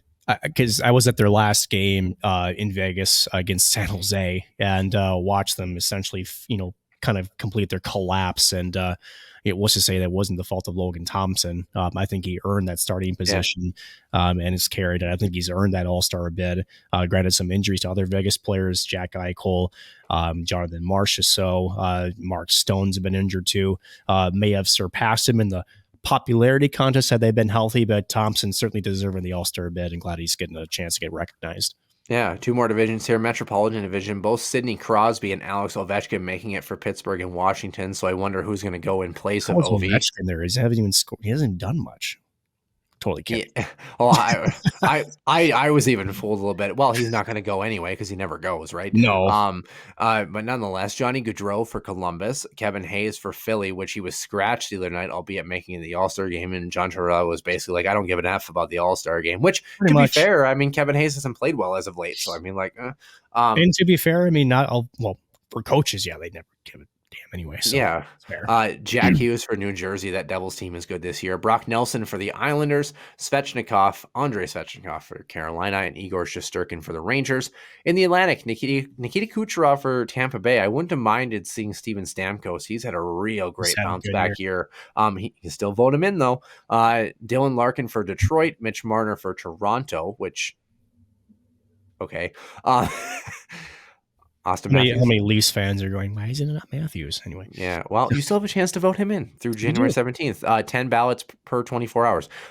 Nick Suzuki for Montreal. Tage Thompson for Buffalo. Shocker. Yes.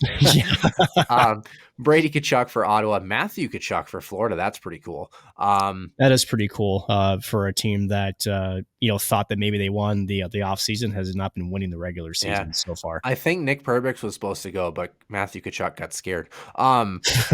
With that being said, Linus Ullmark for Boston is in net for that group. So 2 skaters and a goaltender for each division. You can vote on that as well. But we will head on to our extra ice session. One more tournament to recap, the biggest one of the last couple of weeks, the World Junior Championship on the men's side.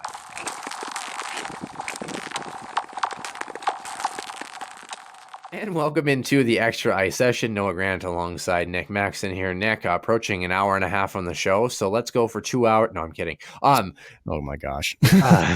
Those don't know this, they will know this because I'm going to tell them this. We actually are recording our bit for NCAA after this, so it will be at least 2 hours for us. They're pretty close. So, hockey night in America's wasteland and Minnesota. Connor Bedard at the World Juniors. How about up there in Nova Scotia? Is that right? Yeah, Moncton, and then New Brunswick and Nova Scotia. Yeah. Connor Bedard did not register a point in the gold medal game, the only game that he was held off the score sheet. Why is that notable? Well, he had a good tournament. He set a tournament record for most points by a Canadian with 23 points. The previous was 18. Tied the most points in a single game with 7, and then had 6 the next night. Became Canada's all-time leading scorer for a single World Junior tournament with 15 goals. The previous was 14 by Jordan Eberle, and now is the all-time career World Junior points leader for the Canadians, 34 points, passing Eric Lindros at 31. He is third all-time in tourney points in a single World Junior Championship as well. Marcus Naslund and Raimo Helminen had 24, and Peter Forsberg has the single tournament record with 31 points. Goodness. Yeah. I don't think that will ever be touched. Ever. Probably not. No. Yeah. Named tournament MVP as well, the youngest player ever in the history of the award, which started in 2004, and was also the Directorate Award for the tournament's best forward. He has 1 gold in 3 of 4 IIHF events, 2 golds at the World Juniors, and 1 gold at the U18s. Returned to the OHL the other night, had 4 goals, 2 assists, 6 points, 13 shots on goal, has 40 goals, 53 assists, and 93 points in 36 games, which would be a pace of 91 goals, 121 assists, and 212 points over an 82-game season. Is that good? I have a feeling he might be going first overall. I think I think the choice is a lot clearer this year. Oh my goodness! Goodness, my gosh! What a stud! I wish Minnesota would tank. I honestly I'm gonna throw it out there. Like if Minnesota center depth. If they need to pick up what's his name, Brennan Manel again. Anyway, oh boy. Here's the thing: if Minnesota's in a wild card spot by the time the All-Star break rolls around, we're tanking. We're doing it. With that being Chicago, though, that's the problem. Oh man, whoever gets this kid, I tell you what, this is not Shane Wright question marks. This is Connor McDavid off-brand with an exclamation point. Oh yeah, this is crazy. Well, Canada, no surprise, won something called the gold medal. But this was a great tournament medal round, relegation round as well too. Latvia 5-2 and 4-2 victories over Austria, so the Latvians are safe. Austrians are relegated. Quarterfinals. Sweden 3, Finland 2. They called this an upset. The Finns were the higher seed, but they were not. They were not great in the tournament. No. I don't think. Wasn't their best showing for sure. Yeah, it certainly set up some more interesting games down the line. Czechia beat Switzerland 9-1. US beat Germany 11-0. Wasn't even close. I almost got this one right. I didn't. Slovakia losing 4-3 in overtime to Canada. The Slovak team gave a lot of group spits. They did. They were outshot heavily. It was like 48 to 20 or something. But goaltending and their defense, holy cow! Yeah, we talked about it. If they hung around in games, that's why I picked the Slovaks to upset Canada. And boy, I almost got there. But nonetheless, U.S. probably could have used that. But nonetheless, the U.S. did get Canada, 6-2 loss for them in the semis. Czechia beat Sweden 2-1 in overtime, tying that game with 39 seconds left, and then winning it in OT. The Swedes a gut punch and a half there. Yep. Of course, the U.S. Well, let's start with the semifinals before we get to the bronze medal and the gold medal game. I think a lot of people are talking about, the U.S. is down 3-2. They tie the game. Goaltender interference is the call on that spin move. Then it's 4-2 Canada. The U.S. scores another one that gets overturned, and then the Canadians run away with it at the end of this one. Yep. Second one, maybe I think you can make the argument. The first one I thought was a hockey play through and through, and a good goal here. Of course, all the Canadian fans saying the U.S. fans are just complaining. The U.S. fans saying, we got robbed a little bit. I think the first one definitely changes the complexion of the game because that's a 3-3 game at that point. But as a U.S. fan, besides the first 10 minutes where I thought the U.S. was going to roll all over Canada the way they started, the Canadians were the better team. They were throughout that game. I that's no secret. Do you think that it was tarnished by the call? Because under the definition of the IIHF, it's theoretically the correct call. But I think from those of us looking from a hockey purism standpoint, especially that first one, would call at least one of them a goal, if not both, which certainly changes the game. Do you think the U.S. would have still came out with a victory in this one had those calls gone their way? Do you think the U.S. got screwed a little bit? Do you think it was a little bit of that, but a lot of Canada was just really good that night? So, can you say it's a melting pot of just about everything? Yeah. Just because, first of all, yes, there's no denying Canada was the better team. They had a slow start, and let's just say that the U.S. I think they went up 2-0 early, right? Yeah. Yep, they went up 2-0, and then Canada was like, well. Yep. This was fun. Let's start reeling in the fishing line, right? Essentially, that was the wake up call. And let's just say Canada had the offense. I told you the offensive firepower with Canada would be probably too much for a lot of teams.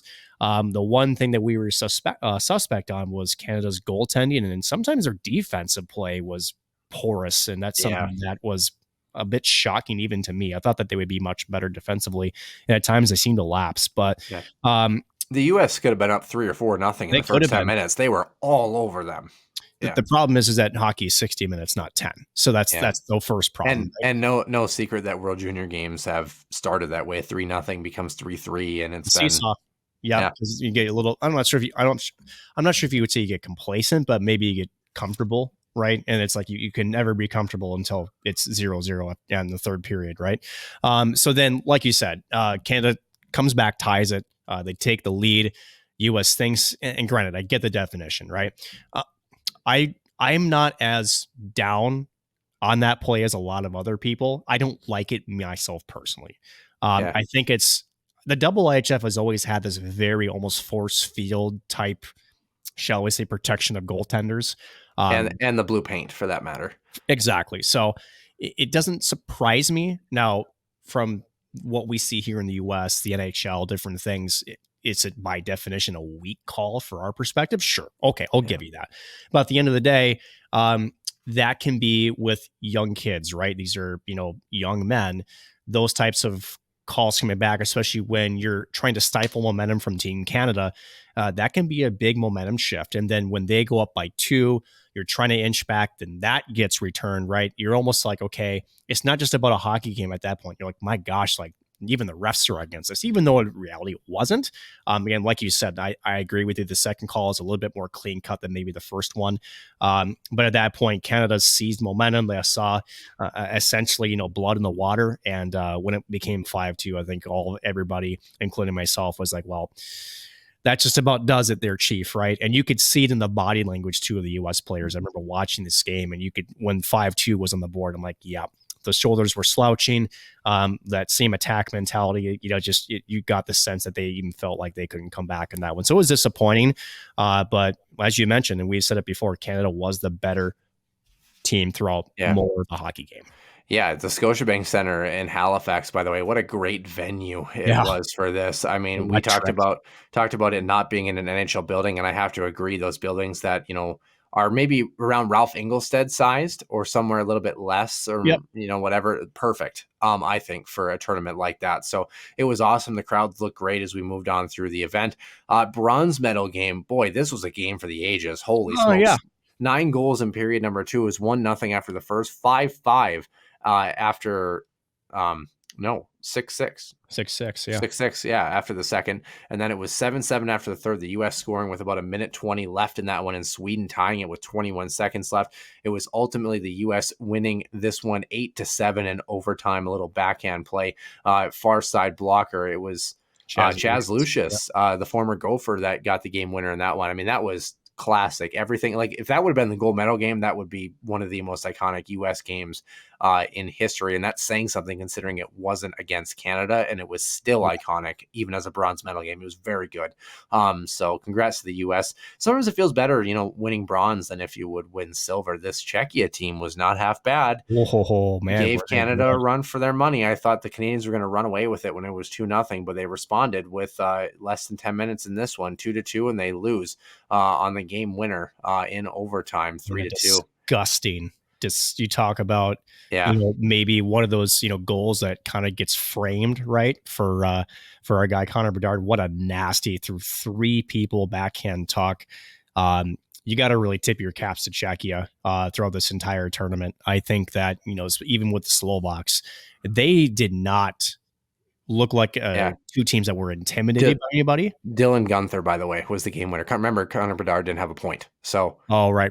My bad. You're thinking of the goal in the against Slovakia. That's what I'm thinking of. Yep. Yeah, sorry.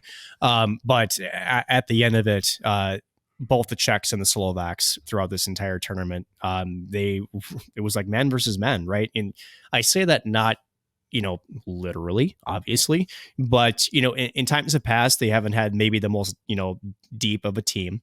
They've had a couple of good players here and there, but just, you could see the attitudes, like they get down early and then it was like beating themselves up kind of thing, right? No, they fought back and they gave Canada a run for their money throughout that gold medal game. It was a fantastic hockey game. And for those, I know that you and I both would agree on this. Besides the Stanley Cup playoffs, you talk about tournament style hockey. World Juniors to me is a never miss tournament, especially with the skill that's on display. The different changes in momentum, they're much more extreme. Any team can beat anybody in any given night. Sure, you've got your powerhouses, Canada, US, Finland, Sweden, Slovakia, Czechia. Mind you, Russia, not in this tournament again because of the bans, right? They would be in there too with some of the talent there. They won't be again, by the way. 2024 World Juniors again, December 26th through January 5th. That's a Tuesday through the next week's Friday, essentially. This will be in Gothenburg, Sweden. So Group A is at Scandinavium, which is a great name, and Group B is at Frölundaberg. So Group A is Canada, Sweden, Finland, Germany, and Latvia. Of course, they escaped the relegation round. Group B, Czechia, USA, Slovakia, Switzerland, and care to guess who the last country is, Nick? So it'd be whoever comes up from relegation, right? So it's already been set. You might not get this one, actually. Probably won't. Is it Kazakhstan? No, which would be sick. I'll give you one more hint, and then I'll tell you. The Minnesota Wild have a player who plays for this country. Just one? Just one.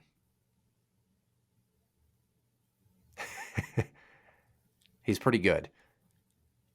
Hang on. Oh, Norway. Norway, yay! Good job. Who would that player be, by the way? Zuccarello. Yes. There you go. So yes, so those are already set. So Norway, that'll be kind of interesting to see what they can do. I have a feeling. Be nice. I am. It's interesting though. And side note, real quick, it is interesting that Norway and then is it Sweden, right? That they're right next to each other. Yeah, they're all in geographically, but there's a gap. Finland too. But I think Finland's across the Denmark as well. They're all Scandinavian. Okay, yeah. Well, okay. Wow, I shouldn't say they're all. There's only I work for a Scandinavian Heritage Association, so I should be more clear. But there's 3 main Scandinavian countries, but really there's 5/6 countries / areas that we include as general, like Nordic, Northern Scandinavian, and they're all kind of together-ish. So sort of.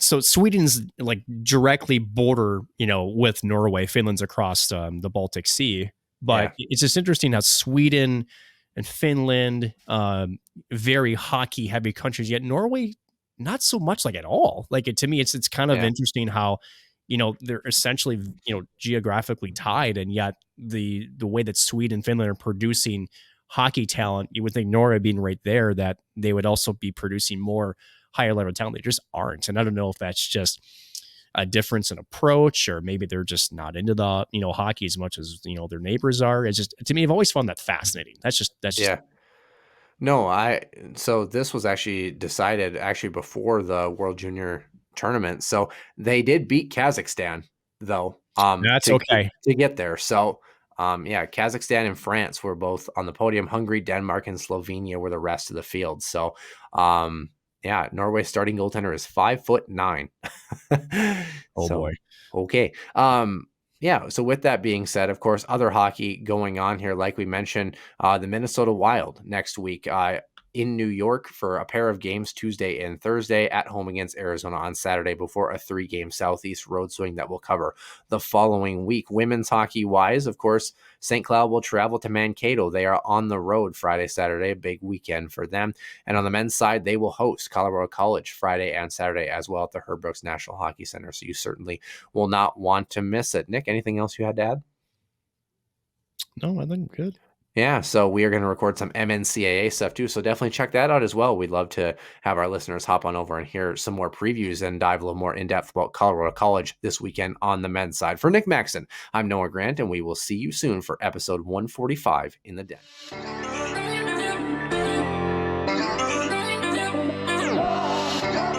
And your one-timer come in, they score! Ripped in! A bomb from Pervix! Dana Rasmussen fires and she scores! Dana Rasmussen for the Huskies. Dwayne Kaprizov in for a chance to win it. He scores! Kirill the Thrill is for real! Welcome to the NHL, a game winner. St. Cloud Cathedral is now 42.6 seconds away from wrapping up the school's first ever title.